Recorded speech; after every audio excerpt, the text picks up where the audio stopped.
तो स्टूडेंट्स, आज का हमारा जो टॉपिक है वो है एप्लीकेशन ऑफ डेरिवेटिव। शुरू करते हैं इसको। तो लास्ट वीडियो के अंदर हमने डिफरेंशिएशन किया था और इस वीडियो के अंदर अपने करेंगे एप्लीकेशन ऑफ डेरिवेटिव कि डिफरेंशिएशन की क्या क्या एप्लीकेशन है, उसके बारे में अपने बात करेंगे। तो सबसे पहले फर्स्ट एप्लीकेशन जो है वो ये है कि चेंज ऑफ फिजिकल क्वांटिटीज। ये फर्स्ट एप्लीकेशन है, चेंज ऑफ फिजिकल क्वांटिटीज। इसके अंदर किस टाइप के क्वेश्चन आएंगे कि अगर हमने डिस्प्लेसमेंट में चेंज करना है, ये बात आपने फिजिक्स में पढ़ी है कि डिस्प्लेसमेंट में अगर चेंज करेंगे तो ये वेलोसिटी को बताएगा। ये हमने फिजिक्स के अंदर पढ़ा हुआ होगा कि ds/dt मतलब डिस्प्लेसमेंट में जो चेंज होगा वो वेलोसिटी को बताएगा, और वेलोसिटी में जो चेंज होगा टाइम के रिस्पेक्ट में वो एक्सेलरेशन को बताएगा। और एक एक्सेलरेशन का ये भी फॉर्मूला चलता है v/ds is equal to a। तो यहाँ पर आपके पास एक बार तीन फॉर्मूले हैं जो कि सीधे के सीधे डिफरेंशिएशन के ऊपर है कि डिस्प्लेसमेंट में अगर डिस्प्लेसमेंट का डिफरेंशिएशन करता हूँ तो वेलोसिटी आएगी, वेलोसिटी का डिफरेंशिएशन करूँगा टाइम के रिस्पेक्ट में तो एक्सेलरेशन आता है, और अगर मैं s के रिस्पेक्ट में या फिर x के रिस्पेक्ट में या डिस्प्लेसमेंट के रिस्पेक्ट में अगर मैं डिफरेंशिएशन करता हूँ d/ds को लेके, तब मेरा आंसर जो आएगा वो एक्सेलरेशन आएगा। तो यहाँ पर ये तीन टाइप के क्वेश्चन बनेंगे। सबसे पहले तो एक एग्जांपल के तौर पे एक क्वेश्चन लेता हूँ मैं। फर्स्ट क्वेश्चन जैसे ये है कि मुझे s की वैल्यू दे रखी है t³ - 6t² + 4t + 5। डिस्प्लेसमेंट दे रखा है कि डिस्प्लेसमेंट जो है वो टाइम के साथ कुछ इस तरह से चेंज हो रहा है, और क्वेश्चन क्या कहता है, कहता है वेलोसिटी बताओ। कब वेलोसिटी बतानी है एट t = 2 सेकेंड, कि 2 सेकेंड पर आपकी वेलोसिटी कितनी होगी, ये क्वेश्चन है। तो सबसे पहले इसका मैं डिफरेंशिएशन करूंगा और मेरे पास वेलोसिटी आ जाएगी 3t² - 12t + 4, कुछ इस तरह से। और यहाँ पर जब t की वैल्यू मैं 2 पुट करता हूँ तो वेलोसिटी की वैल्यू मेरे पास आ रही है 2 रखने पर 12 माइनस का 24 प्लस का 4 माइनस का 8 मीटर पर सेकेंड। ये मेरे पास वेलोसिटी आ जाएगी कि मैंने डिस्प्लेसमेंट का सिर्फ डिफरेंशिएशन किया टाइम के रिस्पेक्ट में और बाद में वेलोसिटी टी की जगह पर वैल्यू पुट कर दी t = 2 सेकेंड। इस तरह आंसर जो आ जाएगा कि t = 2 सेकेंड पर जो वेलोसिटी आएगी वो हमारे पास ये आ जाएगी। फिर इसमें क्वेश्चन इस तरह भी पूछ लेता है कि इसी क्वेश्चन को अगर इसके अंदर एक और क्वेश्चन लेता हूं मैं, और क्वेश्चन ये है कि at what time it's acceleration will be 0, कि किस टाइम इसका एक्सेलरेशन 0 होगा। तो मैं क्या करूंगा, वेलोसिटी से एक्सेलरेशन लाने के लिए दोबारा इसका डिफरेंशिएशन करना पड़ेगा, और इसका डिफरेंशिएशन करने पर a की वैल्यू आ जाएगी 6t - 12, और उसने पूछा एक्सेलरेशन 0 कब होगा, तो इक्वल टू मैं 0 कर दूंगा। और इसको सॉल्व करने पर t की वैल्यू मेरे पास आ रही है 2 सेकेंड, मतलब t = 2 सेकेंड पर जो एक्सेलरेशन होगा वो हमारे पास कितना आएगा, 0 आएगा। तो इस तरह से क्वेश्चन पूछे जाते हैं। डिस्प्लेसमेंट आपको दी होगी, वेलोसिटी पूछ लेगा, या एक्सेलरेशन पूछ लेगा। तो ये आपके फर्स्ट टाइप के इसके अंदर क्वेश्चन बनते हैं। उसके बाद इसी चेंज इन फिजिकल क्वांटिटी के अंदर कुछ इस टाइप के भी आपके पास क्वेश्चन रहेंगे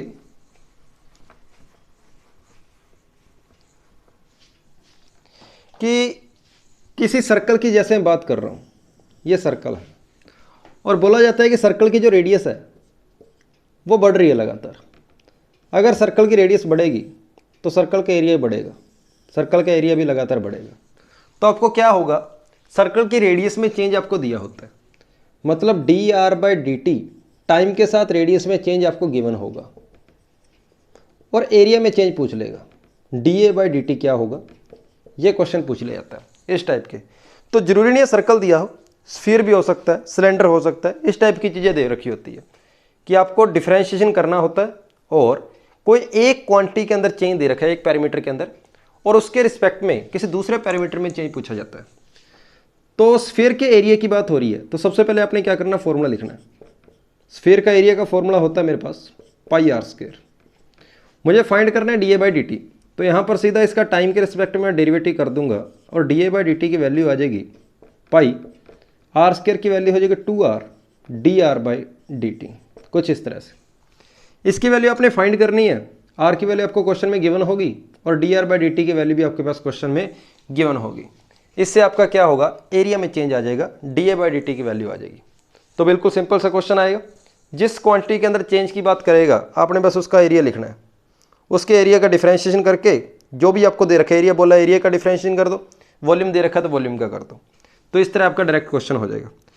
तो एग्जाम्पल के तौर पर क्वेश्चन लेते हैं अपने इसके ऊपर, इसी के ऊपर एक क्वेश्चन है मेरे पास, देखना एक बार।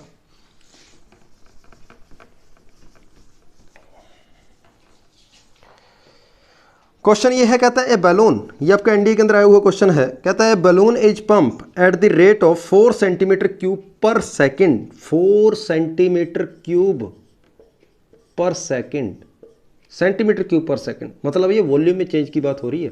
D u by d t आपको गिवन है, centimetre cube volume per second, d u by d t given है। A balloon is pumped at the rate of 4 centimetre cube per second, what is the rate at which its surface area increase, surface area की बात हो रही है, d a by d t मुझे find करना है क्या होगा। And radius is equal to 4 centimetre, और आपको रेडियस दे रखी है 4 सेंटीमीटर, और ये जो बैलून है ये आपको दे रखा है कैसा है, स्फीरिकल बैलून है। ये जो बैलून है ये आपको दे रखा है स्फीरिकल, स्फीरिकल बैलून है। तो स्फीयर के वॉल्यूम और एरिया की बात करनी है अपने को, तो स्फीयर का वॉल्यूम मुझे पता है 4/3 पाई आर क्यूब होता है। यहाँ से इसका डेरिवेटिव करूँगा तो d v by d t की वैल्यू आ जाएगी मेरे पास 4/3 पाई, आर क्यूब का डिफ्रेंशिएशन हो जाएगा 3r square d r by d t, कुछ इस तरह से। D v by d t की वैल्यू मुझे पता है, जो कि इस क्वेश्चन में 4 दे रखी है, यहाँ पर 4 आ गया, 3 से ये 3 कैंसिल हो गया, 4 से ये 4 कैंसिल हो गया, आर स्क्वायर, आर की वैल्यू मेरे को 4 दे रखी है, तो D r by d t की जो वैल्यू आ रही है वो आएगी 1/r स्क्वायर, और पाई डिवाइड में चला जाएगा, और आर स्क्वायर की वैल्यू मेरे पास आ जाएगी 16 पाई। तो D r by d T मेरे पास आ गया 1/16 पाई। अब मुझे फाइंड क्या करना है, एरिया में चेंज, और स्फीयर का एरिया मुझे पता होता है 4 पाई आर स्क्वायर, और यहाँ पर इसका डिफ्रेंशिएशन करूँगा तो D a by d t की जो वैल्यू आएगी वो आएगी, इसका डिफ्रेंशिएशन करना है 8 pi r d r by d t, और ये d r by d t की वैल्यू उठा के जब मैं यहाँ रखूँगा तो मेरा आंसर आएगा 8 pi r d r by d t हो गया 1/16 पाई, पाई से पाई कैंसिल, ए से कटाई ये 2, आर की वैल्यू 4 दे रखी है, और 4/2 मेरे पास आंसर जो आएगा 2 आ जाएगा। एरिया बाई टाइम, और एरिया क्या होता है सेंटीमीटर स्क्वायर, अपॉन में टाइम मेरे पास आ जाएगा सेकेंड। तो ये क्वेश्चन जो है इस टाइप का आपके पास एक फर्स्ट क्वेश्चन हो गया, जो कि एनडी के एग्जाम में पूछा गया था। तो सिंपल सा क्वेश्चन दिया होगा कि एक क्वांटिटी के अंदर चेंज दे रखा होगा, किसी एक फिजिकल क्वांटिटी के अंदर आपको चेंज दे रखा होगा, और दूसरी क्वांटिटी के अंदर चेंज आपसे पूछ लेगा। बस ये देखना है कि फॉर्मूला कौन सा लगाना है, अगर एरिया बोला है तो एरिया का फॉर्मूला, वॉल्यूम बोला है तो वॉल्यूम का फॉर्मूला करना, बस उसका डिफरेंशिएशन ही है, ठीक है। तो ये हो गया बिल्कुल बेसिक सा, और इस टाइप के ऊपर आपके पास इस चैप्टर में से क्वेश्चन बहुत कम आते हैं इस फर्स्ट एप्लीकेशन के ऊपर। इसके बाद की जो एप्लीकेशन है उसके ऊपर ज़्यादा क्वेश्चन पूछे जाते हैं।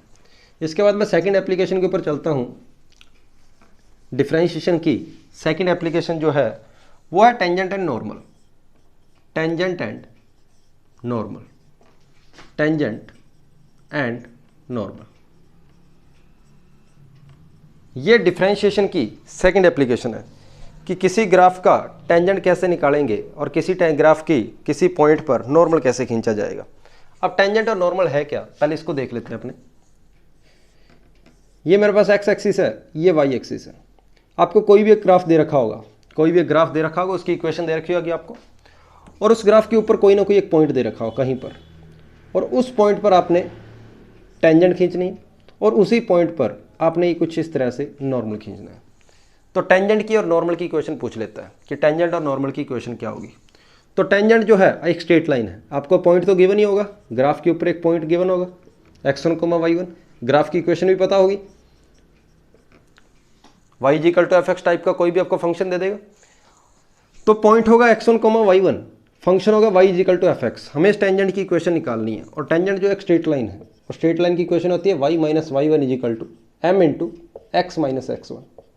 ये स्ट्रेट लाइन की इक्वेशन होती है जो कि हमने पढ़ी हुई है। m यहाँ पर स्लोप है, m जो है लाइन का स्लोप है और इस चैप्टर के अंदर स्लोप का काम करेगा dy बाई डी एक्स। जो डिफ्रेंशिएशन होगा उसी पॉइंट पर, इस पॉइंट पर जो डिफ्रेंशिएशन होगा वो आपके लिए स्लोप का काम करेगा। तो ये आपकी टेंजेंट की इक्वेशन आ जाएगी। अब जो टेंजेंट की इक्वेशन आपके पास आई जाएगी तो नॉर्मल की इक्वेशन तो अपने आप हो ही जाएगी। एक लाइन के परपेंडिकुलर लाइन की इक्वेशन हमने स्ट्रेट लाइन के अंदर किया हुआ है। तो इसको एक क्वेश्चन से करते हैं। तो जैसे क्वेश्चन है मेरे पास y is equal to x square, ये क्वेश्चन दे रखा है और इसके ऊपर एक पॉइंट दे रखा है, इस ग्राफ के ऊपर एक पॉइंट है 2,4 और बोला गया है कि उस पॉइंट पर टेंजेंट की इक्वेशन निकालो। तो सबसे पहले मैं क्या करता हूँ, इसका डिफ्रेंशिएशन कर लेता हूँ dy बाई डी एक्स जो कि आ गया 2x।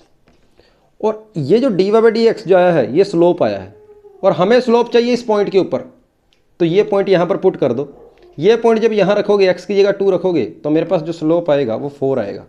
मतलब dy बाई डी एक्स जो था, जो m की वैल्यू थी, वो यहाँ पर अपने पास 4 आ गई। तो डिफ्रेंशिएशन करके ये पॉइंट उसके अंदर पुट कर दिया तो m की वैल्यू मेरे पास आ गई 4। अब मुझे चाहिए टेंजेंट की इक्वेशन और टेंजेंट की इक्वेशन क्या होती है y माइनस वाई वन और y1 यहाँ पर अपना 4 है y कोऑर्डिनेट, फिर है स्लोप m की वैल्यू मेरे पास यहाँ पर 4 है, x माइनस एक्स कोऑर्डिनेट 2। ये टेंजेंट की इक्वेशन आ गई और इसको सॉल्व कर लोगे तो आपके पास इक्वेशन जो बन रही है 4x minus y minus 4 is equal to 0। ये आपके पास टेंजेंट की इक्वेशन आ जाएगी। और अगर यही इसी क्वेश्चन के अंदर नॉर्मल की इक्वेशन पूछता तो मुझे पता है कि टेंजेंट और नॉर्मल जो होते हैं एक दूसरे के परपेंडिकुलर होते हैं और जब दो लाइनें आपस में परपेंडिकुलर होती है तो उनके लिए स्लोप के लिए क्या होता है m1 into m2 equal to -1 होता है। जब दो लाइनें आपस में परपेंडिकुलर होगी, अगर दो लाइनें आपस में परपेंडिकुलर होगी तो उनके स्लोप का जो मल्टीप्लाई होगा वो -1 के इक्वल आएगा। मतलब अगर टेंजेंट का स्लोप आपके पास 4 आया ना तो नॉर्मल का स्लोप क्या आएगा, -1/4 आएगा। उल्टा करके साइन चेंज कर देना कि इसका स्लोप अगर 4 है टेंजेंट का तो नॉर्मल का हो जाएगा -1/4। अब ये स्लोप आपने उठा के यहाँ रख देना, आपके पास नॉर्मल की इक्वेशन आ जाएगी क्योंकि नॉर्मल भी आपको उसी पॉइंट से पास कर रहा है जिस पॉइंट से टेंजेंट पास की है। तो नॉर्मल की इक्वेशन क्या हो जाएगी, y minus y one is equal to m x minus x1 और x1 की वैल्यू मेरे पास है 2। क्रॉस मल्टीप्लाई किया 4y minus 16 equal to -x और प्लस का आ जाएगा 2। तो लाइन ये आपकी नॉर्मल की इक्वेशन हो जाएगी x plus 4y minus 18 equal to 0। ये इक्वेशन आ जाएगी आपके पास नॉर्मल की। एक बार इसको नोट कर लें जल्दी से। फिर अपने क्वेश्चन लेते हैं एनडी के अंदर। प्रीवियस ईयर का क्वेश्चन है जो कि आपके पेपर के अंदर आया हुआ है।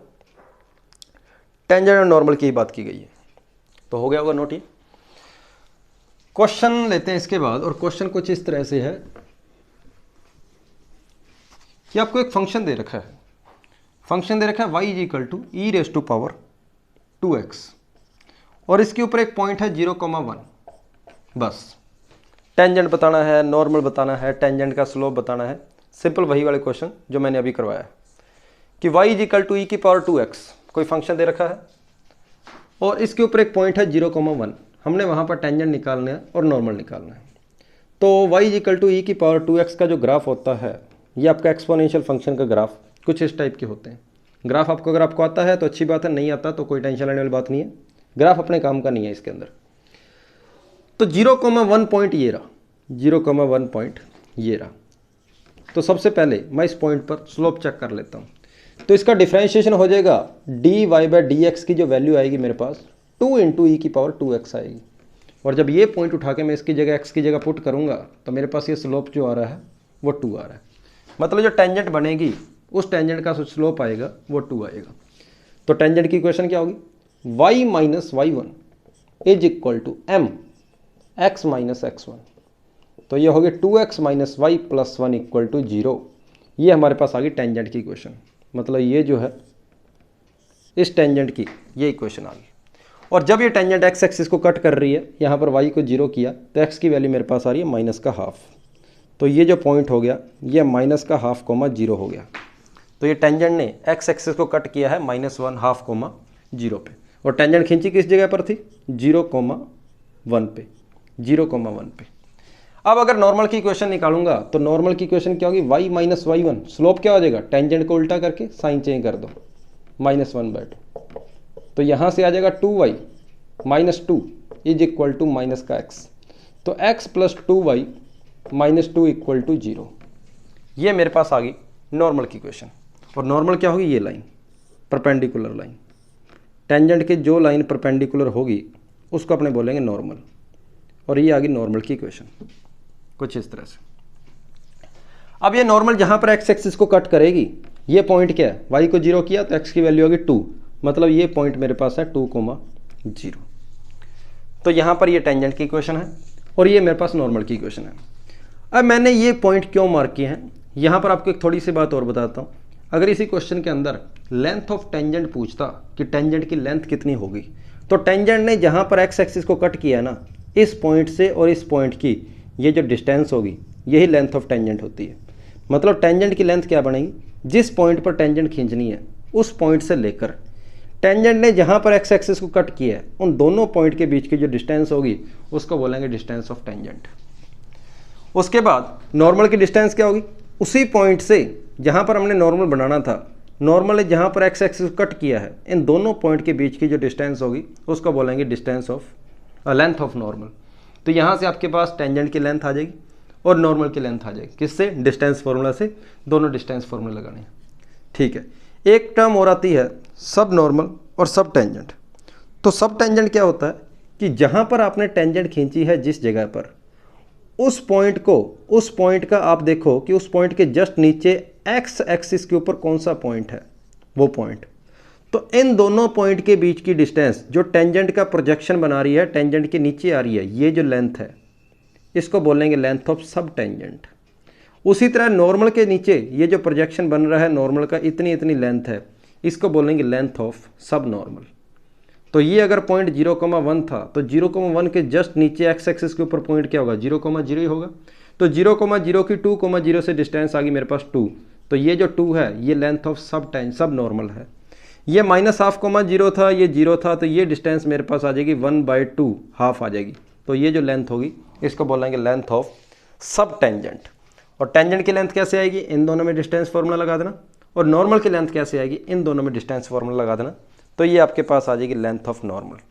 तो इस तरह से क्वेश्चन पूछे जाते हैं, टेंजेंट के ऊपर, नॉर्मल के ऊपर, length of tangent, length of sub tangent, length of normal, length of sub normal. तो इसी टाइप के क्वेश्चन बार बार आपके पास जो है वो रिपीट होंगे। बस कंसेप्ट इतना ही है, इसके अलावा कुछ नहीं करना आपने, ठीक है। फिर इसी सेकंड टॉपिक के अंदर ही, टेंजेंट और नॉर्मल के अंदर ही, एक क्वेश्चन और इस टाइप से पूछे जाते हैं कि एंगल बिटवीन कर्व, कि दो कर्व अगर आपस में कट करेंगे तो उन दोनों कर्व के बीच में एंगल कितना बनेगा। कि दो कर्व जिस जगह पर आपस में कट करेंगे उन दोनों कर्व के बीच में एंगल क्या होगा। तो जैसे मान लो एक ये कर्व है, एक ये कर्व है, दोनों कर्व के बीच में ये वाला एंगल मुझे थीटा बताना है, क्या होगा। आपको क्या होगा, दोनों कर्व की इक्वेशन दे रखी होगी, फर्स्ट की भी और सेकंड की भी, ठीक है। तो दो कर्व के बीच में एंगल निकालने के लिए आपने वही फॉर्मूला लगाना है जो टेंजेंट के अंदर अपने पढ़ते हैं और स्ट्रेट लाइन के अंदर पढ़ते हैं, कि दो स्ट्रेट लाइन के अंदर एंगल निकालने का, दो स्ट्रेट लाइन अगर आपस में कट करेगी तो उनके बीच का जो एंगल होगा उसका ये फॉर्मूला होता है। यहाँ पर भी आपने यही फॉर्मूला लगाना है। m1 क्या होगा, m1 होगा फर्स्ट कर्व, कोई भी एक कर्व ले लो, फर्स्ट कर्व अगर आपका ये है और सेकंड कर्व अगर आपका ये है, तो फर्स्ट कर्व के ऊपर डिफरेंशिएशन, मतलब फर्स्ट कर्व का आपने डिफरेंशिएशन करना है। कहाँ पर, इस पॉइंट पर जहाँ पर दोनों कर्व कट कर रहे हैं, और इस पॉइंट पर जो डिफरेंशिएशन करके dy/dx की वैल्यू आएगी वो यहाँ पर जो टेंजेंट बनेगी उसके स्लोप की वैल्यू आएगी। और टेंजेंट जो है वो आपके पास एक स्ट्रेट लाइन है। तो आपने क्या करना है, फर्स्ट कर्व का डिफरेंशिएशन करके उसमें ये पॉइंट पुट कर देना इंटरसेक्शन वाला, वो आपके पास m1 की वैल्यू आ जाएगी। फर्स्ट कर्व का डिफरेंशिएशन हो जाएगा उस पॉइंट के ऊपर। फिर उसी तरह दूसरे कर्व के ऊपर इस टेंजेंट का स्लोप निकाल लोगे जो कि आपके पास m2 की वैल्यू आएगी। मतलब दूसरे कर्व का आपने डिफरेंशिएशन करके यही पॉइंट उसके अंदर पुट कर देना है और वो आपके पास इस लाइन का एंगल, लाइन का स्लोप आ जाएगा। और दो स्ट्रेट लाइन के बीच का एंगल हमने यही तो निकालना था, तो चाहे दो कर्व के बीच एंगल बोल दो, चाहे दोनों टेंजेंट के बीच एंगल बोल दो, बात तो एक ही है।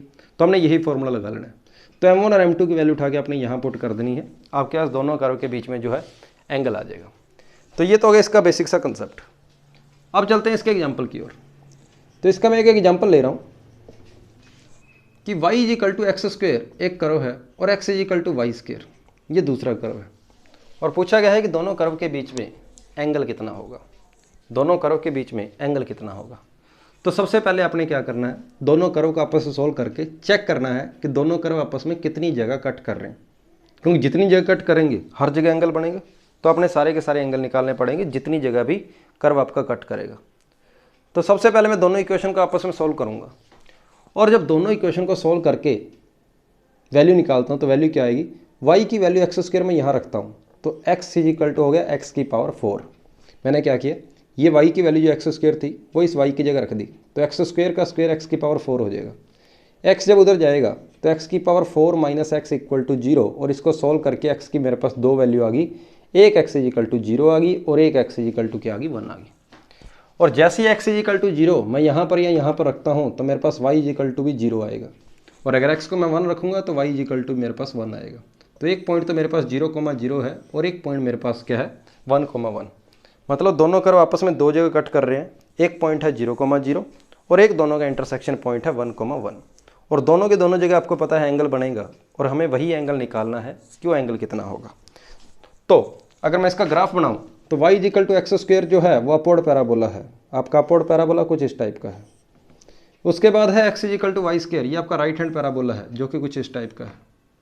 तो दोनों कर्व आपस में एक जगह यहाँ कट कर रहे हैं, ये पॉइंट 0,0 है, और एक बार यहाँ कट कर रहे हैं और ये पॉइंट आपके पास है 1,1, और हमें इन्हीं दोनों जगह पर एंगल निकालना है कि दोनों कर्व के बीच में कितना एंगल होगा। ठीक है, तो फॉर्मूला मेरे पास ये है, फॉर्मूला याद ही होता है मुझे। तो मैं क्या करता हूँ, सबसे पहले दोनों का डिफ्रेंशिएशन कर देता हूँ। यहाँ पर जो y है वो एक्स स्क्वायर है, तो इसका जो डिफ्रेंशिएशन आ जाएगा वो 2x आ जाएगा। यहाँ जो y है वो रूट x है, कि अगर x is equal to y square है तो y की वैल्यू रूट x आ जाएगी, और इसका जो डिफ्रेंशिएशन होगा वो 1/2 रूट x आ जाएगा, कुछ इस तरह से।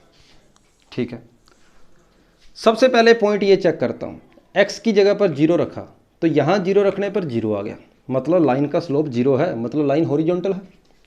यहाँ x को 0 रखा तो ये इन्फाइनाइट आ गया, और स्लोप इन्फाइनाइट का मतलब लाइन जो है वो x एक्सिस के परपेंडिकुलर है, 90 डिग्री स्लोप की है। तो अगर एक लाइन x एक्सिस के पैरेलल है, एक परपेंडिकुलर है, तो दोनों के बीच में एंगल 90 हो गया।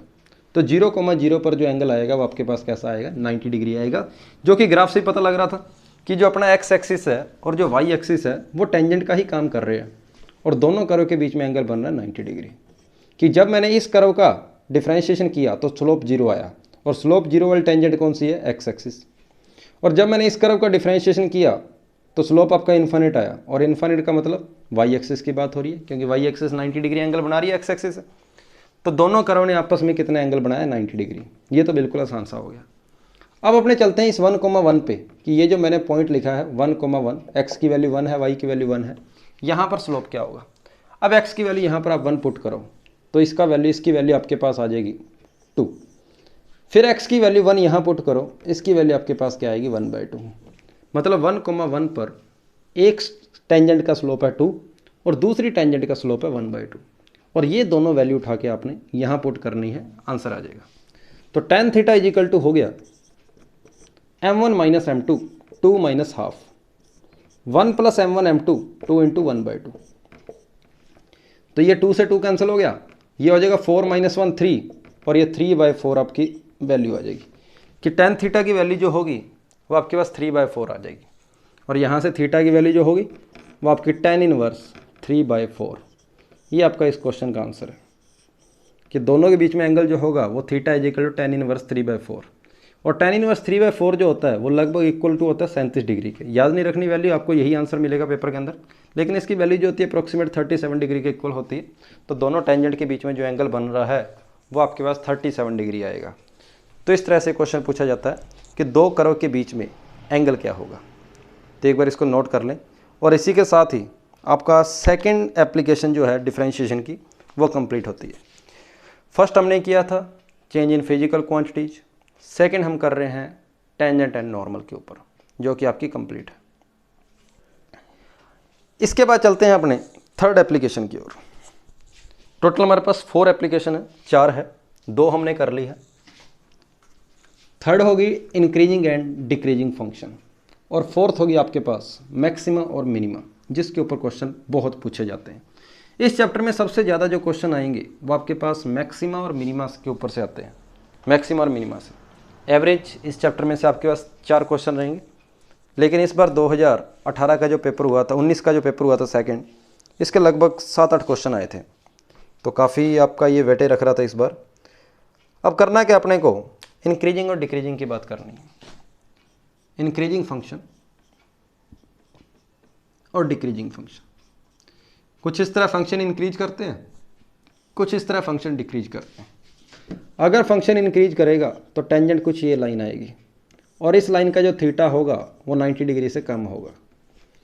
अगर कर्व कुछ इस तरह का बनेगा तो इसकी जो टेंजेंट होगी वो कुछ ये लाइन आएगी, और इसका जो थीटा होगा, स्लोप होगा, वो 90 डिग्री से क्या होगा, बड़ा होगा। अगर थीटा 90 से बड़ा है और थीटा 90 से क्या है, छोटा है। अगर थीटा की वैल्यू 90 डिग्री से कम है तो हम बोलेंगे कि इसका स्लोप जो इसका जो tan थीटा है, इसका जो tan थीटा है वो कैसा आएगा, पॉजिटिव आएगा। tan थीटा आपके पास कैसा आएगा, पॉजिटिव आएगा, मतलब ग्रेटर देन 0 आएगा। अगर थीटा की वैल्यू 90 से ज़्यादा है तो इस केस में आप बोलोगे जो tan थीटा है वो लेस देन आपका 90 डिग्री आएगा, कि tan थीटा की वैल्यू 0 लेस देन आपका 0 छोटा आएगा, क्योंकि थीटा अगर 90 डिग्री से बड़ा हो गया तो tan थीटा की वैल्यू जो होगी नेगेटिव हो जाएगी, क्योंकि सेकंड क्वाड्रेंट के अंदर आपका जो tan थीटा होता है वो आपका नेगेटिव होता है, कुछ इस तरह से, ठीक है। और tan थीटा क्या होता है, स्लोप। tan थीटा आपके पास क्या होता है, स्लोप। स्लोप का मतलब m। और अभी मैंने आपको बताया है कि स्लोप का काम कौन करता है इस चैप्टर के अंदर, डिफरेंशिएशन। मतलब dy/dx को आपने क्या करना है, ग्रेटर देन 0, और यहाँ dy/dx को आपने क्या करना है, लेस देन 0। बस इसी के ऊपर ही आपका सारा ये कंसेप्ट है इंक्रीजिंग और डिक्रीजिंग का, कि जब भी आपसे पूछे कि इंक्रीजिंग का इंटरवल क्या होगा तो आपने क्या करना है, डिफरेंशिएशन करके ग्रेटर देन 0 कर देना है और आपके पास इंटरवल आ जाएगा। और जब पूछे कि डिक्रीजिंग का इंटरवल क्या होगा तो आपने उसका डिफरेंशिएशन करके लेस देन 0 कर देना है और वो आपके पास आ जाएगा डिक्रीजिंग का इंटरवल। इसके अलावा इंक्रीजिंग डिक्रीजिंग के अंदर और कोई नई बात नहीं है, ठीक है। तो इसके ऊपर अपने क्वेश्चन लेते हैं। तो सबसे पहला क्वेश्चन मैं पेपर के अंदर आया हुआ क्वेश्चन ले रहा हूँ, जो कि आपका एनडीए के अंदर पूछा गया था, और क्वेश्चन कुछ इस तरह से है। पहले इसको साफ कर देते हैं। तो क्वेश्चन कुछ यहाँ लिख देता हूँ मैं कि क्वेश्चन क्या है। क्वेश्चन आपके पास है माइनस का 2x क्यूब, माइनस का 2x cube, y is equal to minus का 2x क्यूब, माइनस का 9x स्क्वायर, माइनस का 9x स्क्वायर, माइनस का 12x प्लस 1, कुछ इस तरह से। और पूछा गया है कि ये फंक्शन आपका कब इंक्रीज करता है और कब डिक्रीज कर रहा है, ये मेरे से क्वेश्चन पूछा गया कि y is equal to minus का 2x क्यूब, माइनस का 9x स्क्वायर, माइनस का 12x प्लस 1, ये जो फंक्शन दे रखा है ये कौन से इंटरवल में इंक्रीज करेगा और कौन से इंटरवल के अंदर ये फंक्शन डिक्रीज करेगा, ये क्वेश्चन मेरे से पूछा गया। तो इंक्रीजिंग क्या कहता है, डिफरेंशिएशन ग्रेटर देन 0 करना। डिक्रीजिंग क्या कहता है, डिफरेंशिएशन लेस देन 0 करना। बस ये दो ही बातें हैं। तो सबसे पहले मैं चेक कर रहा हूँ कि मेरा इंक्रीजिंग का कौन सा इंटरवल आएगा। इंक्रीजिंग कि जो भी आंसर आएगा वो मेरे पास इंक्रीजिंग का आएगा। और इंक्रीजिंग क्या कहता है कि dy/dx को अपने क्या करना है, ग्रेटर देन 0 करना है। इंक्रीजिंग ये बात बोलता है। तो मैंने जब इसका डिफरेंशिएशन किया तो डिफरेंशिएशन करने पर आया माइनस का 6x स्क्वायर, माइनस का 18x, माइनस 12, जो कि कैसा होना चाहिए, ग्रेटर देन 0। तो ये आएगा आपका इंक्रीजिंग का इंटरवल इस इक्वेशन को सोल्व करके। तो सबसे पहले मैं -6 से डिवाइड कर देता हूँ। -6 से जब पूरी इक्वेशन को डिवाइड किया तो ये सिंपल सी इक्वेशन बन गई मेरे पास, x square plus 3x plus 2। अब माइनस से जब मल्टीप्लाई डिवाइड करता हूँ तो इनक्वालिटी चेंज हो जाती है और ग्रेटर देन की जगह पर क्या आ जाएगा, लेस देन 0 आएगा। जो भी आंसर मिलेगा इसको सोल्व करके आंसर इंक्रीजिंग का ही मिलने वाला है। आंसर जो मिलेगा वो इंक्रीजिंग का ही मिलेगा। अब इसके जब फैक्टर किए तो एक फैक्टर आ गया x प्लस 1 और एक फैक्टर मेरे पास आ गया x plus 2 is less than 0। अब इनक्वालिटी को सोल्व करने का तरीका क्या होता है कि जब 2 या 2 से ज़्यादा फैक्टर आ जाए तो हम क्या करते हैं, नंबर लाइन बनाते हैं। यहाँ से x की वैल्यू आ रही है -1 और यहाँ से x की वैल्यू आ रही है आपके पास -2। इधर इन्फाइनाइट, इधर माइनस इन्फाइनाइट। और ये बात मैंने आपको फंक्शन चैप्टर के अंदर जब डोमेन करवाया था वहाँ अच्छे तरीके से बताई थी कि यहाँ आपने क्या करना है, राइट साइड में प्लस लेना है, फिर माइनस लेना है, फिर प्लस लेना है। हमें चाहिए क्या, हमें चाहिए लेस देन 0। लेस देन 0 का मतलब नेगेटिव। तो जो भी आंसर आया ये आपका आंसर किसका आएगा, जो आप लेके चले थे। आप क्या लेके चले थे, इंक्रीजिंग को। तो ये आंसर जो होगा, ये इंटरवल जो होगा ये इंक्रीजिंग का इंटरवल है। तो इंक्रीजिंग का इंटरवल क्या होगा, इंक्रीजिंग का इंटरवल -2 से लेकर -1। इस इंटरवल में आपका फंक्शन जो है वो इंक्रीज करेगा। और अगर पूछे डिक्रीज कब करेगा, तो जो बच गया इंक्रीजिंग के अलावा जो बच गया वहाँ फंक्शन डिक्रीज करेगा, मतलब -∞ से लेकर -2 डिक्रीज करेगा फंक्शन। फिर यूनियन -1 से लेकर इन्फानेट, ये फंक्शन आपका दोबारा डिक्रीज करेगा। तो इसके ग्राफ की अगर मैं थोड़ी सी हल्की सी शेप बनाना चाहूँ कि इसके ग्राफ की शेप कैसे बनेगी, तो पता लग रहा है कि -∞ से -2 फंक्शन आपका कैसा कर रहा है, डिक्रीज हो रहा है। और -2 से -1 तक आपका फंक्शन इंक्रीज करेगा और -1 के बाद फंक्शन आपका दोबारा डिक्रीज करना है। तो इसके ग्राफ की शेप जो आएगी वो कुछ इस टाइप की आएगी। और ग्राफ को देख के पता लग रहा है कि -2 पे क्या है, मैक्सिमा है मिनिमा, -2 पे है आपका मिनिमा। क्यों? क्योंकि ग्राफ आपका डिक्रीजिंग से इंक्रीजिंग में चेंज हो रहा है। और ऐसा पॉइंट जहाँ पर ग्राफ आपका डिक्रीजिंग से इंक्रीजिंग में चेंज हो, उस पॉइंट को अपने मिनिमा बोलते हैं। तो ग्राफ से क्लियर हो गया कि -2 पे हमारा क्या है, मिनिमा है। उसके बाद -1 पे ग्राफ इंक्रीज होकर डिक्रीज हो रहा है। तो ये जो -1 वाला पॉइंट है, इस पॉइंट पर आपके पास क्या है, -1 पे आपको मैक्सिमा मिलेगा। तो यहाँ पर आपको इंक्रीजिंग डिक्रीजिंग के साथ साथ मैक्सिमा और मिनिमा का कंसेप्ट भी थोड़ा सा समझ आ गया होगा कि सबसे पहले इंक्रीजिंग का डिक्रीजिंग का कोई भी क्वेश्चन दे, चाहे मैक्सिमम मिनिमा का क्वेश्चन दे, आपने क्या करना है, डिफरेंशिएशन। और डिफरेंशिएशन को करना है आपने ग्रेटर देन 0 या लेस देन 0। वो आपकी मर्जी है, चाहे पहले इंक्रीजिंग देख लो चाहे पहले डिक्रीजिंग देख लो। तो मैंने पहले इंक्रीजिंग देखने के लिए डिफरेंशिएशन को ग्रेटर देन 0 कर दिया। तो डिफरेंशिएशन को ग्रेटर देन 0 करने पर जो भी आंसर आया वो आंसर मेरा इंक्रीजिंग को बताएगा। तो मेरा आंसर आ गया था -2 से लेकर -1। और -2 से लेकर -1 तक फंक्शन अगर इंक्रीज करेगा तो जितना पोर्शन बच गया उसके अलावा उसमें अपना फंक्शन क्या करेगा, डिक्रीज करेगा। तो इस तरह अपने पास इंक्रीजिंग और डिक्रीजिंग का इंटरवल आ गया। और उसको देखते हुए मैंने एक रफ सा कर्व बना लिया कि -2 से पहले डिक्रीज करना चाहिए था। तो पहले कर्व जो हो गया मैंने डिक्रीज करता हुआ बना लिया। फिर -2 से -1 तक फंक्शन जो है वो इंक्रीज करना चाहिए था, तो मैंने इंक्रीज करता हुआ कर्व बना लिया। और -1 के बाद दोबारा डिक्रीज करना चाहिए, तो मैंने दोबारा उसको डिक्रीज करा दिया। और ग्राफ से मेरे को एक आइडिया लग गया कि जो लोवेस्ट पॉइंट होता है ग्राफ का, वहाँ पर मिनिमा आता है, और जो आपका टॉप वाला पॉइंट होता है मैक्सिमा, वहाँ पर आपके पास क्या होता है, हाईएस्ट पॉइंट पर आपके पास मैक्सिमा आता है। तो इससे आपको मैक्सिमा और मिनिमा दोनों की बात पता लग गई होगी। तो ये जो क्वेश्चन था ये आपके एनडीए के एग्जाम में आया हुआ है। और ये क्वेश्चन आपसे पूछा गया था एग्जाम के अंदर 2015 के सेकंड पेपर के अंदर आया था, 2015 के सेकंड पेपर के अंदर आया था। इसी तरह इसके ऊपर एक और क्वेश्चन लेते हैं अपने।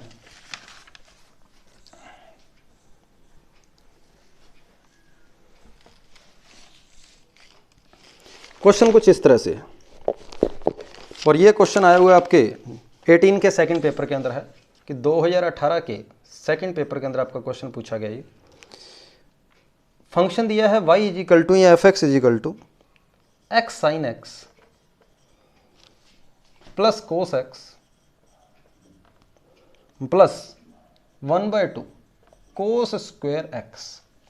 और इसके बारे में पूछा गया है कि ये फंक्शन कब इंक्रीज करेगा कब डिक्रीज करेगा।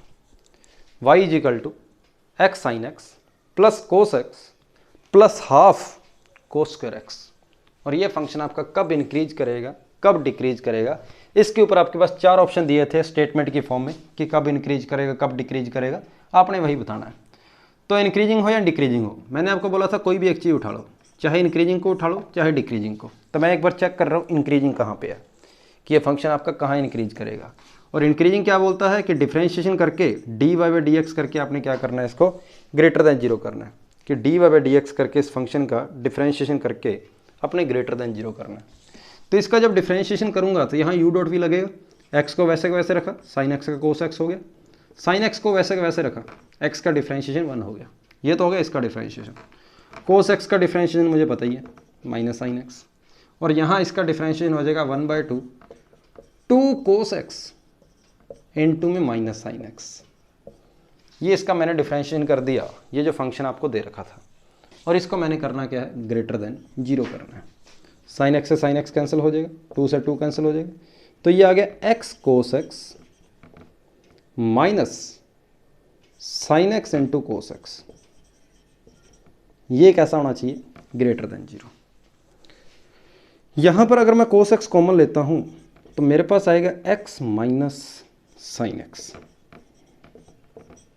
Greater than 0। cos x common लेता हूँ तो x minus sine x greater than 0। अब मैंने चेक करना है कि ये कब पॉजिटिव है, ये कब पॉजिटिव है, क्योंकि मेरे को आंसर पॉजिटिव मिलेगा। अब आंसर पॉजिटिव कब मिलेगा, या दोनों पॉजिटिव हो या दोनों नेगेटिव हो, क्योंकि पॉजिटिव इंटू पॉजिटिव पॉजिटिव होगा, या नेगेटिव इंटू नेगेटिव तब पॉजिटिव होगा। अगर ये पॉजिटिव है, ये पॉजिटिव है तो पॉजिटिव आएगा, या फिर दोनों को नेगेटिव होना पड़ेगा। ये बात ठीक है। अब जो भी आपको 4 ऑप्शन दे रखे हैं ना, चारों option A B C D, चारों के चारों ऑप्शन आप गौर करोगे तो आपको सारे के सारे ऑप्शन जो थे फर्स्ट क्वाड्रेंट के अंदर दिए हुए हैं। फर्स्ट क्वाड्रेंट के अंदर, फर्स्ट क्वाड्रेंट का ही कोई इंटरवल दे रखा है। चारों ऑप्शन के अंदर जो है फर्स्ट क्वाड्रेंट के ही कोई ना कोई इंटरवल दिए हैं, जैसे 0 से π/2, 0 से π/4, π/4 से π/2, इस टाइप के, कि चारों के चारों ऑप्शन जो है वो आपके फर्स्ट क्वाड्रेंट के दिए हुए हैं। तो आपने जो भी करना है फर्स्ट क्वाड्रेंट की बात सोचनी है, और फर्स्ट क्वाड्रेंट के अंदर या फिर जब भी x पॉजिटिव हो, जब भी x पॉजिटिव हो, ये x हमेशा आपका बड़ा होता है साइन x से। x जो है वो आपका x जो है वो हमेशा आपका क्या होगा, साइन x से बड़ा होगा। ये बात सही है कि जब x पॉजिटिव है तो x हमेशा बड़ा होता है साइन x। ये कब है, ये सिर्फ x ग्रेटर देन 0 की बात हो रही है कि अगर x ग्रेटर देन 0 है तो x आपका हमेशा बड़ा होता है साइन x से। और मैं x ग्रेटर देन 0 की बात कर रहा हूँ क्योंकि फर्स्ट क्वाड्रेंट की बात हो रही है, फर्स्ट क्वाड्रेंट में अपना x पॉजिटिव होता है।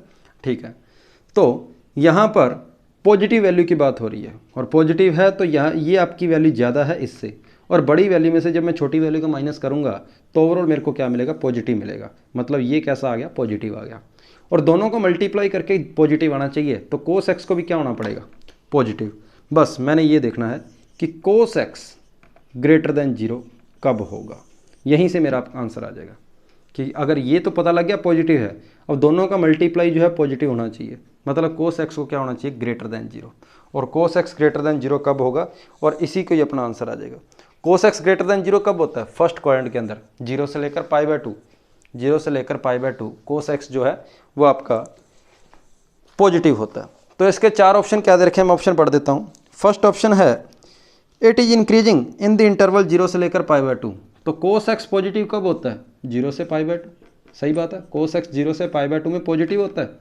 और मैंने बोला था जो भी इसको सोल्व करके आंसर आएगा वो आंसर किसका आएगा, इंक्रीजिंग। और इंक्रीज भी कौन करेगा, ये फंक्शन। मतलब ये फंक्शन कब इंक्रीज करता है, 0 से लेकर π/2 के बीच में। और पहला ऑप्शन क्या कह रहा है, it is increasing in the interval 0 to π/2। बिल्कुल सही है, पहला ऑप्शन ही आपका आंसर आ गया। दूसरा ऑप्शन क्या कह रहा है, इट रिमेन्स कांस्टेंट, कहता है 0 से π/2 में कांस्टेंट रहता है ना, ये गलत है क्योंकि इंक्रीज कर रहा है। थर्ड कहता है डिक्रीज कर रहा है 0 से π/2, ये भी गलत है। और चौथा ऑप्शन है डिक्रीजिंग इन π/4 से π/2, कहता है π/4 से लेकर π/2 तक डिक्रीज कर रहा है। लेकिन नहीं, हमारा आंसर क्या है कि 0 से π/2 तक ये फंक्शन क्या कर रहा है, इंक्रीज कर रहा है। तो सिर्फ और सिर्फ फर्स्ट ऑप्शन ही आपका सही है। तो इस तरह से ये क्वेश्चन जो था वो आपका 2018 के सेकंड पेपर के अंदर आया वो क्वेश्चन है। इस तरह से क्वेश्चन पूछ ले जाते हैं। ठीक है, तो एक बार इसको जल्दी से नोट कर लेना, फिर अपने चलते हैं अगले क्वेश्चन की ओर।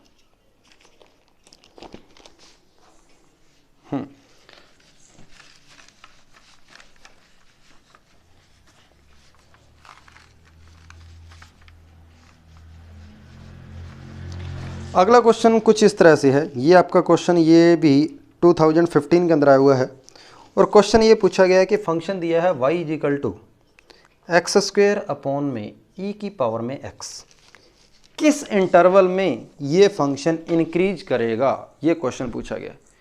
y equal to x² upon में e raise to power x, y equal to x² upon में e raise to power x है।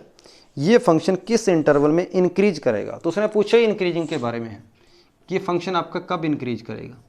और इंक्रीजिंग के लिए मुझे पता है कि जो डिफरेंशिएशन होता है उसको मैंने ग्रेटर देन 0 करना, तो बस इसका डिफरेंशिएशन कर दो। तो u/v लगाएंगे तो e raise to power x का तो नीचे आ जाएगा whole square, e raise to power x को वैसे के वैसे रखा, x² का डिफरेंशिएशन होगा 2x माइनस x² को वैसे के वैसे रखा, e raise to power x का डिफरेंशिएशन होगा e raise to power x, और इसको मैंने क्या करना है, ग्रेटर देन 0।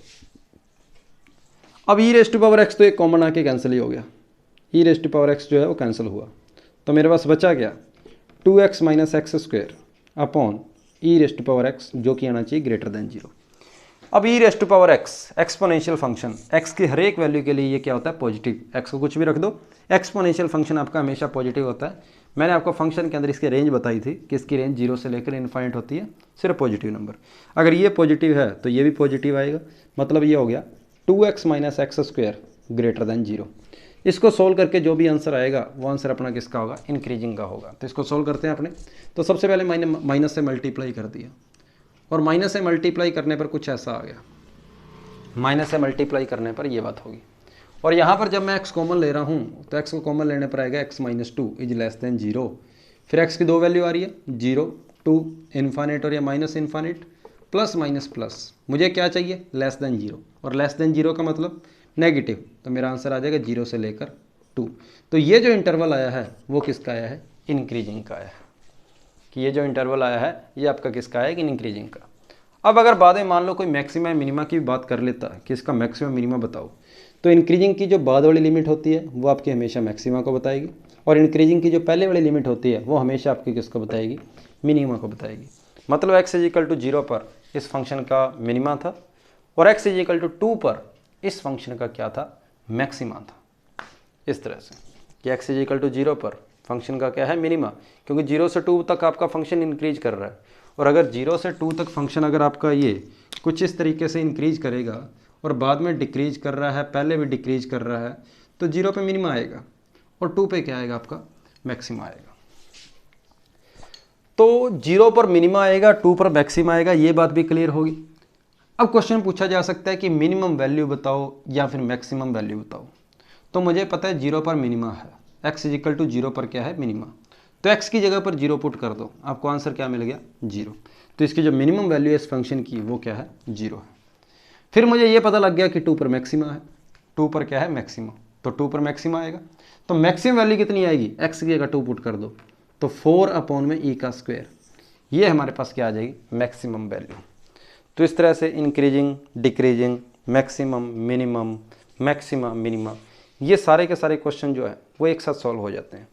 कि जब भी आपका फंक्शन दिया हो सबसे पहले डिफ्रेंशिएशन करके इंक्रीजिंग और डिक्रीजिंग का इंटरवल देख लो।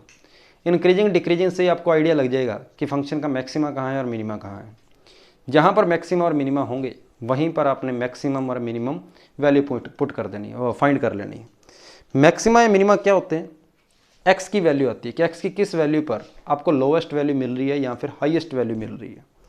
मैक्सिमम और मिनिमम वैल्यू क्या होती है, वाई की वैल्यू, कि एक्स की जो वैल्यू आपके पास आई थी मैक्सिमा और मिनिमा वाली, ये वैल्यू आपने वाई एक्स की यहाँ पर पुट करनी है, और जो वाई की वैल्यू आएगी वो आपको मैक्सिमम और मिनिमम वैल्यू के बारे में बताते हैं। तो इस तरह से अपना क्वेश्चन था इंक्रीजिंग के ऊपर जो पेपर के अंदर पूछा गया था। और इसी के साथ ही हमने जो एप्लीकेशन ऑफ डेरिवेटिव की फोर्थ प्रॉपर्टी है जो कि मैक्सिमा और मिनिमा है, उसको भी लगभग पढ़ ही लिया है, मैक्सिमा और मिनिमा को। तो एक क्वेश्चन करते हैं इसके बाद मैक्सिमा और मिनिमा के ऊपर। अब अपने फोर्थ प्रॉपर्टी की बात कर रहे हैं पूरी तरह से, मैक्सिमा और मिनिमा के क्वेश्चन कैसे पूछे जाते हैं। तो क्वेश्चन कुछ इस तरह से है कि 2017 के अंदर क्वेश्चन आया है y is equal to log x upon में, log x के अपॉन में दिया है x। इस फंक्शन की मेरे को बोला गया है कि मैक्सिमम वैल्यू बताओ, इस फंक्शन की मैक्सिमम वैल्यू बताओ। तो पहले मैं इस क्वेश्चन करता हूँ इंक्रीजिंग और डिक्रीजिंग के तरीके से, जैसा कि आप अपने अभी तक किया है। फिर करेंगे इसको मैक्सिमम और मिनिमम के तरीके से, मैक्सिमम और मिनिमम के कंसेप्ट से कि उससे कैसे आएगा। ठीक है, तो सबसे पहले क्या करूँगा, मैं इसका इंक्रीजिंग चेक करता हूँ कि फंक्शन आपका कब इंक्रीज करेगा। तो मैं इसका डिफ्रेंशिएशन करता हूँ y डैश, और डिफ्रेंशिएशन इसका हो जाएगा एक्स स्क्वायर आ गया, x को वैसे का वैसे रखा, log x का डिफ्रेंशिएशन 1/x माइनस x का डिफ्रेंशिएशन 1 हो गया, log x का आ गया log x।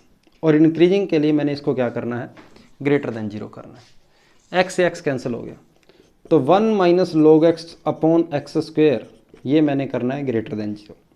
ये पॉजिटिव है ही, इसको भी पॉजिटिव होना पड़ेगा, तो 1 माइनस log x को कैसा होना पड़ेगा, ग्रेटर देन 0। दोनों साइड माइनस से मल्टीप्लाई करता हूँ, तो log x माइनस 1 जो होगा वो लेस देन 0 आ जाएगा, ग्रेटर देन की जगह क्या हो जाएगा, लेस देन 0 हो जाएगा। दोनों साइड माइनस से मल्टीप्लाई किया, ये 1 उधर चला गया, अगर ये 1 उधर जाएगा तो log x लेस देन 1 हो जाएगा, और x की वैल्यू लेस देन क्या आ जाएगी, e। मतलब x जो है वो e से कम के लिए क्या करेगा, इंक्रीज करेगा। मतलब यहाँ पर कहीं पर ई पॉइंट होगा, x is equal to e point होगा, उससे पहले फंक्शन इंक्रीज करेगा, चाहे जहाँ से भी ग्राफ शुरू हो ई तक आपका फंक्शन इंक्रीज करेगा, इतनी बात क्लियर होगी। और अगर ई तक फंक्शन इंक्रीज करेगा तो ई के बाद फंक्शन क्या करेगा, डिक्रीज करेगा, कि एक्स लेस देन ई के लिए फंक्शन अगर इंक्रीज कर रहा है तो ई के बाद फंक्शन डिक्रीज करेगा, और अगर ई के बाद फंक्शन डिक्रीज करेगा तो इस पॉइंट पर कौन सी वैल्यू आ रही है आपको पता लग रहा है, मैक्सिमम वैल्यू आ रही है। तो यहाँ से आपको पता लग गया कि एक्स इज इक्वल टू ई पर क्या आएगा, मैक्सिमा आएगा, और वो एक्स की वैल्यू ई आपने सीधी यहाँ पुट कर देनी है और आपका आंसर आ जाएगा log ई अपॉन में ई, और log ई 1 होता है, तो इसकी जो मैक्सिमम वैल्यू आएगी वो आपके पास आ गई 1/e। तो ये उसी तरीके से किया हमने जैसा कि इससे जस्ट पहले क्वेश्चन किए थे कि इंक्रीजिंग और डिक्रीजिंग से हम मैक्सिमा और मिनिमा का आइडिया लगा लेंगे, और वहाँ से आपके पास मैक्सिमम और मिनिमम वैल्यू आ जाएगी फंक्शन की, कि मैक्सिमम और मिनिमम वैल्यू कैसे निकालते हैं। अब चलते हैं इस क्वेश्चन को करते हैं मैक्सिमा और मिनिमा की ओर। तो मैक्सिमा और मिनिमा क्या कहता है कि सबसे पहले आपने क्या करना है, डिफरेंशिएशन को इक्वल टू 0 कर दो, और जब डिफरेंशिएशन को इक्वल टू 0 करके आपने वैल्यू फाइंड करनी है एक्स की, और आपको अभी तक ये नहीं पता कि वहाँ पर मैक्सिमा होगा या मिनिमा होगा, बस आपने करना क्या है, डिफरेंशिएशन करके इक्वल टू 0 करना है। तो मैंने जब इसका डिफरेंशिएशन किया था तो ये इसका डिफरेंशिएशन ही तो आया था, और इस डिफरेंशिएशन को आपने क्या करना है, इक्वल टू 0 करना है, मतलब 1 minus log x upon x square, ये जो डिफरेंशिएशन आया था इसको आपने क्या करना है, इक्वल टू 0 करना है। और जब इसको इक्वल टू 0 करोगे तो x की वैल्यू आपके पास आ जाएगी e, x की वैल्यू आ गई आपके पास e, मतलब x इज इक्वल टू ई पर कुछ ना कुछ होगा। क्या कुछ होगा, या मैक्सिमा होगा या मिनिमा होगा, या फिर एक तीसरी कंडीशन भी होती है पॉइंट ऑफ इन्फ्लेक्शन, कि यहाँ फिर पॉइंट ऑफ इन्फ्लेक्शन होगा। मैक्सिमा कब होगा, जब डबल डेरिवेटिव आपका क्या हो, लेस देन 0 इस पॉइंट पे। मिनिमा कब होगा, जब डबल डेरिवेटिव आपका पॉजिटिव हो इस पॉइंट पे। और पॉइंट ऑफ इन्फ्लेक्शन जो है वो डबल डेरिवेटिव अगर आपका दोबारा 0 आ जाए, उसको अपने उसके बाद फर्दर प्रोसीड करते हैं, वो आगे की बात आ जाएगी।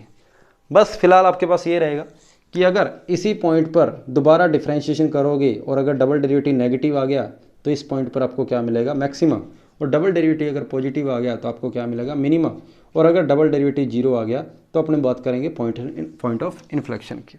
तो बात आ गई यहाँ पर डबल डेरिवेटिव की। तो ये तो मेरे पास था सिंगल डेरिवेटिव, अब मैं चलता हूँ डबल डेरिवेटिव की ओर। तो डबल डेरिवेटिव क्या कहता है, दोबारा u/v लगाओ, तो ये तो हो गया v का स्क्वायर, v को वैसे वैसे रखा, इसका डिफरेंशिएशन किया -1/x, minus 1 minus log x को वैसे वैसे रखा, 1 माइनस log x को वैसे वैसे रखा, एक्स स्क्वायर का डिफरेंशिएशन हो गया 2x। बस मैंने इसको चेक करना है कि ये पॉजिटिव आएगा नेगेटिव आएगा, तो x की जगह वैल्यू क्या पुट करनी है, e, और x की जगह जब e रखता हूँ तो मुझे क्या मिल रहा है, एक x से तो x कैंसिल हो गया, तो यहाँ से आपके पास आ गया माइनस का e, x की जगह रखा e, माइनस log e 1 होता है तो 1 माइनस 1 करोगे 0, तो ये सारा तो 0 ही हो गया, मतलब मुझे सिर्फ और सिर्फ क्या मिला, x की जगह e पुट करने पर मुझे ये वैल्यू मिली, माइनस का e अपॉन e की पावर 4, मतलब माइनस का 1 अपॉन e क्यूब, जो कि कैसा है, नेगेटिव। और इस बात से पता लगा कि डबल डेरिवेटिव अगर नेगेटिव है मतलब इस पॉइंट पे क्या है, मैक्सिमा, और अगर इस पॉइंट पे मैक्सिमा है तो x की वैल्यू ये e यहाँ पुट कर दो, आपको दोबारा मैक्सिमम वैल्यू क्या मिलेगी, 1/e। तो पेपर में क्वेश्चन आए तो आपकी ज़रूरी नहीं है कि इसी तरीके से करो, आप यहाँ से भी डायरेक्ट बता सकते हो, जैसे कि हमने पहले किया है कि यहाँ पर इंक्रीजिंग और डिक्रीजिंग से ही पता लग जाता है कि वहाँ पर मैक्सिमा है मिनिमा। लेकिन ये तरीका क्या कहता है कि आपको डबल डेरिवेटिव करना ही पड़ेगा अगर आपको मैक्सिमा या मिनिमा में फ़र्क पता लगाना है, कि मैक्सिमा होगा या मिनिमा होगा, तो आपको डबल डेरिवेटिव करना ही पड़ेगा। तो ये आपका क्वेश्चन आया हुआ है एनडी के एग्ज़ाम के अंदर, जो कि मैंने आपको पूरा करवा दिया है। एक बार इस पूरे क्वेश्चन को नोट कर लो, उसके बाद चलते हैं अपने अगले क्वेश्चन की ओर।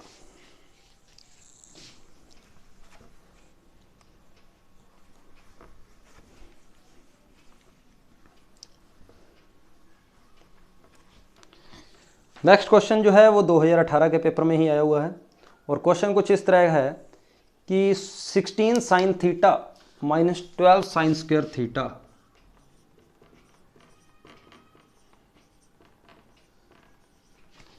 इसके लिए पूछा गया है कि इसकी मैक्सिमम वैल्यू क्या होगी। इसको मैं एक बार y के इक्वल कर लेता हूं, और इस फंक्शन के बारे में मेरे से ये पूछा गया है कि इस फंक्शन की मैक्सिमम वैल्यू क्या होगी। तो सबसे पहले मैं क्या करूंगा, इसका डिफरेंशिएशन कर देता हूं, और डिफरेंशिएशन जो आया वो आएगा 16 cos theta minus 24 sine theta into cos theta, ये आ गया। ये आपके पास वैल्यू आ गई वाई डैश। तो जब यहाँ पर ट्रिग्नोमेट्री आ रही है, अगर अलजेब्रा होता तो मेरे को उसके ग्राफ बना लेने थे, मैंने एक्स का इंटरवल आना था और वहाँ से मैं मैक्सिमम मिनिमा निकाल देता। लेकिन यहाँ पर आ गई ट्रिग्नोमेट्री, तो ट्रिग्नोमेट्री का अपने कंबाइन ग्राफ आसान रहेगा नहीं, तो हम क्या करेंगे, दूसरे वाले तरीके के ऊपर ही जाएंगे कि सिंगल डेरिवेटिव को आपने क्या करना है, इक्वल टू जीरो, और सिंगल डेरिवेटिव को इक्वल टू जीरो करके आपने एक्स की दो वैल्यू फाइंड कर लेनी है, थीटा की सॉरी। तो यहाँ से 8 कोस थीटा कॉमन आ गया, तो मेरे पास बचा 2 minus 3 sine theta is equal to zero. तो यहाँ से मेरे पास थीटा के दो रिलेशन आ गए। पहला तो ये आ गया कि cos theta equal to zero, और कोस थीटा अगर इक्वल टू जीरो है ना, तो थीटा कितना आएगा, 90 डिग्री। एक तो इस पॉइंट पे चेक करना है जो भी करना। दूसरी बात, साइन थीटा इक्वल टू कितना आ गया, 2/3। एक मैंने चेक करना इस पॉइंट पे कि या तो इस पॉइंट पे होगा जो भी होगा मैक्सिमम मिनिमम, या फिर इस पॉइंट पे होगा। अब क्या होगा वो बताएगा डबल डेरिवेटिव। तो इसका जब मैं डबल डेरिवेटिव करता हूँ वाई डैश, तो इसका डिफरेंशिएशन हो जाएगा माइनस का 16 साइन थीटा माइनस 24। इस 24 को एक काम करता हूँ मैं, चलो ठीक है, वाई डबल डैश आ जाएगा माइनस का 16 साइन थीटा। मैं क्या कर रहा था, इसको डबल एंगल फॉर्मूले के अंदर चेंज कर रहा था, साइन 2 थीटा में, बात वहीं आ जानी थी। तो माइनस का 16 साइन थीटा माइनस 24। यहाँ यू डॉट वी क्या कहता है कि साइन थीटा को वैसे का वैसे रखो, कोस थीटा का डिफरेंशिएशन हो जाएगा माइनस साइन थीटा, तो ये बन गया minus sine square theta, plus अगली बार कोस थीटा को वैसे रखो, साइन थीटा का डिफरेंशिएशन हो जाएगा कोस थीटा, तो cos theta into cos theta आ जाएगा कोस स्क्वायर थीटा। ये हो गया, ये आपके पास आ गया डबल डेरिवेटिव। अब मुझे चेक करना है कि theta is equal to 90 degree पे क्या होगा, मैक्सिमम मिनिमम। तो थीटा को जब 90 रखा, थीटा को मैंने रख दिया 90 डिग्री, तो वैल्यू मेरे पास आ रही है माइनस का 16, ये 1 हो गया, ये तो 0 हो गया 90 पे, प्लस 24, तो जो की वैल्यू आ गई 8। अब थीटा की वैल्यू आ गई सॉरी वाई डबल डैश की वैल्यू आ गई 8, जो कि कैसी है, पॉजिटिव है, मतलब theta is equal to 90 degree पे क्या है, मिनिमा है, मिनिमम। और अगर पूछा कि मिनिमम वैल्यू बताओ, तो मैं थीटा की जगह सीधा 90 रख देता, मेरे पास मिनिमम वैल्यू आ जानी थी। तो मिनिमम वैल्यू क्या होगी, 16 माइनस 12 जो कि 4 है, कि 16 माइनस 12 कर देता, तो मिनिमम वैल्यू मेरे पास आ जानी थी 4। पर अपने को पूछा कि मैक्सिमम वैल्यू, अगर एक पॉइंट पे मिनिमा है तो दूसरे पॉइंट पे अपने आप ही मैक्सिमा होगा, चेक करने की जरूरत नहीं है। अगर चेक करना भी चाहते हो तो साइन थीटा की वैल्यू 2/3 इसके अंदर पुट कर देना, और आपके पास ये वैल्यू जो है वो नेगेटिव आ जाएगी। इसका मतलब इस पॉइंट पर आपको क्या मिल रहा है, मैक्सिमम मिल रहा है। कि साइन थीटा अगर 2/3 है तो पाइथागोरस से कोस थीटा भी निकल ही जाएगा। तो यहाँ पर अगर आप सारी वैल्यू पुट करोगे तो आपको जो डबल डेरिवेटिव है वो नेगेटिव मिल जाएगा, मतलब इस पॉइंट पर आपके पास क्या आएगा, मैक्सिमा आएगा, इस पॉइंट पे आएगा आपके पास मैक्सिमा। और ये साइन थीटा की वैल्यू उठा के यहाँ रखोगे तो मैक्सिमम वैल्यू कितनी मिलेगी, 16 इंटू 2/3 माइनस 12 इंटू 4/9। इसको सोल्व कर लो और आंसर आ जाएगा। तो इसको 3 से कैंसिल किया, 4 बार गया, 3 से गया, 3 बार गया, तो 3 यहाँ पर एलसीएम आ गया, तो ये हो गया 32 माइनस 16, तो 16/3 जो कि इसकी क्या हो जाएगी, मैक्सिमम वैल्यू हो जाएगी। और यही आपके ऑप्शन में दे रखी है, तो 16/3 इसका क्या है, बिल्कुल करेक्ट आंसर है। तो इस तरह से मैक्सिमम और मिनिमम के ऊपर अगर क्वेश्चन आए तो दोनों तरीके से आपको पता होना चाहिए कि इंक्रीजिंग और डिक्रीजिंग से कैसे करेंगे, और सिंगल डेरिवेटिव के बाद डबल डेरिवेटिव करके कैसे करेंगे, इसके बारे में आपको पता होना चाहिए। उसके बाद चलता हूँ मैं इस चैप्टर के लास्ट क्वेश्चन के ऊपर। अब लास्ट क्वेश्चन जो है वो कुछ अलग टाइप के हैं। ये क्वेश्चन आपने एनसीईआरटी की जो एप्लीकेशन ऑफ डेरिवेटिव की बिल्कुल लास्ट एक्सरसाइज है उसके अंदर देखे होंगे कि सर्कल के अंदर कभी रेक्टेंगल रखा जाता है, कभी ट्रायंगल की बारी आती है, कभी स्फीयर के अंदर कुछ देता है, और मैक्सिमम या मिनिमम एरिया या वॉल्यूम की बात करता है। तो जैसे क्वेश्चन मेरे पास ये है, कहता है a cylinder is inscribed in a sphere of radius r. लो भी आर रेडियस का एक आपको स्फीयर दे रखा है और उसके अंदर एक सिलेंडर पड़ा है, ये लो, ये आर रेडियस का क्या था, स्फीयर था। इसके अंदर एक सिलेंडर है,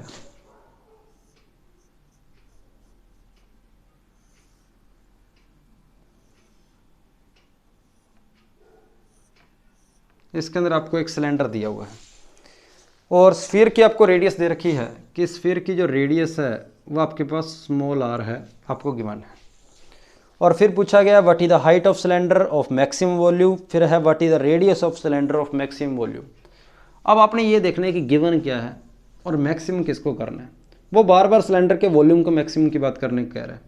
कहता है कि एक स्फीयर है जिसकी रेडियस आर है, उसके अंदर मैक्सिमम वॉल्यूम का सिलेंडर जो आएगा उसकी रेडियस और हाइट बताओ क्या होगी। तो मुझे मैक्सिमम किसको करना है, सिलेंडर के वॉल्यूम को, और सिलेंडर का वॉल्यूम क्या होता है पाई आर स्क्वायर एच। बस इसको मैक्सिमाइज करना है, और जिसको मैक्सिमाइज करना है आपने उसको डिफरेंशिएशन करके इक्वल टू 0 करना है। बस ये देखो किसका मैक्सिमाइज या मिनिमाइज करना है, तो जिसको भी मैक्सिमाइज या मिनिमाइज करना हो उसका डिफरेंशिएशन आपने इक्वल टू क्या करना है 0। अब यहाँ पर दो वेरिएबल है आर और एच, मुझे नहीं पता किसके रिस्पेक्ट में डिफरेंशिएशन करूँ। ये जो आर है ये सिलेंडर की रेडियस है और सिलेंडर की रेडियस ये होगी। तो अगर आपको स्फीयर की रेडियस स्मॉल आर दे रखी है तो मैं सिलेंडर की रेडियस को एक बार कैपिटल आर ले लेता हूँ कि सिलेंडर की रेडियस जो है वो मेरे पास कैपिटल आर है, ठीक है। और सिलेंडर की एक बार हाइट के बारे में नहीं पता, तो सिलेंडर की जो यहाँ से लेकर यहाँ तक की हाइट है ये मैं ले लेता हूँ एक बार एच ले लेता हूँ कि ये पूरी हाइट जो है ना वो एच है। अगर पूरी हाइट एच है तो आधी हाइट ऊपर वाली h/2, ये भी आधी हाइट क्या हो जाएगी h/2। अब ऐसा क्यों कर रहा हूँ, क्योंकि मुझे यहाँ पर जो दो वेरिएबल दिए हैं उनको एक सिंगल वेरिएबल में चेंज करना है ताकि मैं डिफरेंशिएशन कर सकूँ। और यहाँ पर मेरे को एक पाइथागोरस थ्योरम लगाने के लिए राइट एंगल ट्रायंगल दिखाई दे रहा है।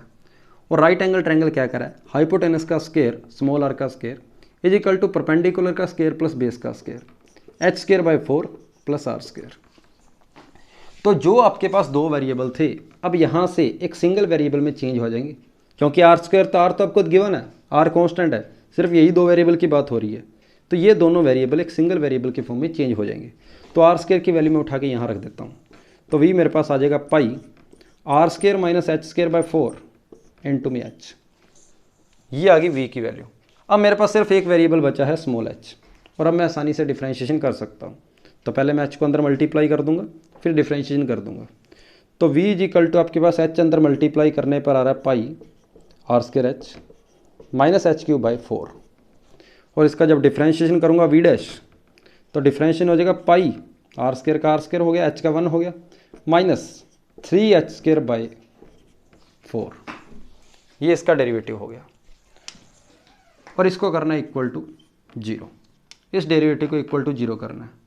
ये पाई पूरे के मल्टीप्लाई में था तो पाई तो चला गया 0 में, तो यहाँ से आपके पास क्या आ गया 3h²/4 की जो वैल्यू आ गई वो r² आ गई, और यहाँ से जो h की वैल्यू आएगी वो आपके पास आएगी 2/√3 इंटू r। एक क्वेश्चन का आंसर तो मेरे पास आ गया कि उसने पूछा था कि हाइट क्या होगी, तो हाइट की वैल्यू होगी 2/√3 इंटू r। फिर पूछा था रेडियस, तो h की वैल्यू जो 2/√3 r है ये आप यहाँ रख दो, आपको कैपिटल R की वैल्यू आ जाएगी। तो यहाँ पर r² is equal to h², और h² मुझे पता है कि h² है 4/3r², ये हो गया h², बाय 4, बाय में 4 भी है, प्लस है r², 4 से 4 कैंसिल हो गया, इधर आएगा तो 2r²/3 आ जाएगा इक्वल टू r²। तो r की वैल्यू मेरे पास आ रही है रूट के अंदर 2/3 इंटू में r। तो एक क्वेश्चन के अंदर हाइट पूछी गई थी और एक क्वेश्चन के अंदर रेडियस पूछी गई थी सिलेंडर की, जो कि दोनों के दोनों आपके पास आंसर आ गए। तो इस तरह से आपके पास क्वेश्चन पूछा जाता है। सिर्फ आपने दो ही बातें देखनी है कि किसको मैक्सिमाइज या मिनिमाइज करना है, और जिसको मैक्सिमाइज या मिनिमाइज करना होगा उसमें हमेशा दो वेरिएबल होंगे। उन दोनों वेरिएबल को एक वेरिएबल में चेंज करने के लिए आपको कोई ना कोई कंडीशन दे रखी होगी, और वो कंडीशन लगा के आपने इसको सिंगल वेरिएबल की फॉर्म में चेंज कर लेना, फिर डिफरेंशिएशन करोगे इक्वल टू 0 करोगे, आपके पास आंसर आ जाएगा। और इसी के साथ ही आपका एप्लीकेशन ऑफ डेरिवेटिव जो है चैप्टर कंप्लीट हो जाएगा। तो ये आपका एप्लीकेशन ऑफ डेरिवेटिव ओके है, डिफरेंशियल कैलकुलस आपका कंप्लीट है, और नेक्स्ट क्लास में अपने करेंगे इंटीग्रल कैलकुलस। ठीक है, थैंक यू।